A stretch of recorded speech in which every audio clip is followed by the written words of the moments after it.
السلام علیکم ناظرین، میں ہوں سہیل خان اور آپ دیکھ رہے ہیں سہیل انسائٹ 24۔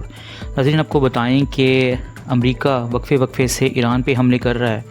اور اس کی ڈیفرنٹ تنصیبات کو نشانہ بھی بنا رہا ہے، جس میں اس نے زیادہ تر پلوں کو نشانہ بنایا، سویلین آبادی کو نشانہ بنایا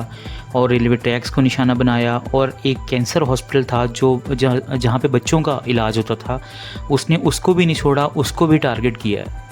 واٹر پمپنگ سٹیشن اور اس کے علاوہ ڈیفرنٹ وہ دعوے کر رہا ہے، لیکن اس کے جواب میں ایران نے بھی خوب کارروائی کی ہے اور ایران نے جواب دیا ہے۔ العدید ایئرپورٹ، جہاں پہ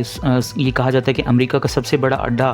جہاں پہ موجود تھا، انہوں نے ایک بیلسٹک میزائل سے وہاں پہ اٹیک کیا ہے، جہاں پہ ایئر فیولنگ ٹینکر موجود تھے ان کو اڑا دیا، اسلحے کے ڈپو وہاں پہ موجود تھے ان کو نشانہ بنایا، کمانڈ اینڈ کنٹرول سینٹر تھا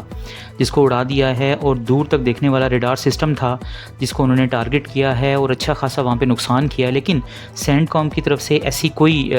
تصدیق نہیں آئی، مطلب کہ وہ اس خبر کی تصدیق کر رہے ہیں۔ ایشو تب سامنے آتا ہے جب زخمیوں نے جا کے یہ بھانڈا پھوڑا، اور جو تابوت تھے مرے ہوئے لوگوں کے، مرے ہوئے ان کے آرمی آفیسرز کے، جب وہ وہاں پہ پہنچے ہیں واشنگٹن، تب پتہ چلا کہ ہاں جی کوئی نقصان ہوا ہے اور اچھا خاصا نقصان ہوا ہے۔ تب جا کے انہوں نے تھوڑی سی ان چیزوں کو ایکسیپٹ کرنا شروع کیا، اور ایکسیپٹ کیا وہاں پہ موجود کویت کے کچھ لوگ جو اس اڈے پہ جو ان کی سہولت کار تھے، جو وہاں پہ موجود تھے، جو ان کی مدد کر رہے تھے، انہوں نے یہ چیزیں جا کے بتائی کہ اتنا نقصان ہو چکا ہے۔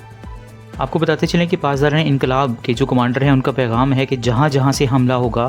مؤثر جواب دیا جائے گا، اور اس جگہ پہ جو ہے وہ امن قائم ہونے تک ہم لوگ وہاں پہ اٹیک کریں گے۔ تو اب آپ سراؤنڈنگ میں اگر دیکھیں تو جہاں جہاں سے اٹیک ہو رہے ہیں وہاں پہ واپس پاسداران انقلاب بھی اٹیک کر رہے ہیں۔ وہ کوئی بھی ملک ہے، کسی بھی جگہ سے جہاں سے بھی حملے ہو رہے ہیں، شام سے اگر ہوئے تو وہاں پہ جوابی کارروائی ہوئی، اگر قطر سے ہوئے تو وہاں سے ہوئی، کویت، بحرین، جہاں سے بھی ہو رہے ہیں وہ واپس جواب اسی طرح ہی دے رہے ہیں اور اچھے خاصے جواب دے رہے ہیں، اور نقصان بھی ان کا ویسے ہی ہو رہا ہے، لیکن شاید اس طرح سے بتایا نہیں جا رہا۔ نقصان تو ایران میں بھی ہو رہا ہے، انہوں نے کافی ساری چیزوں کو ٹارگٹ کیا ہے، تو نقصان ایران کا بھی ہوا ہے۔ اس کے علاوہ آپ کو اب اگلی خبر دیں کہ ایران نے ایک ایسا ڈیفنس سسٹم ایکٹیو کر دیا ہے جس سے امریکہ حیران و پریشان ہے۔ اس ڈیفنس سسٹم نے 30 ان کے MQ ڈرونز کو ٹارگٹ کیا، ایک F-35 کو، 2 F-35 کو ٹارگٹ کیا،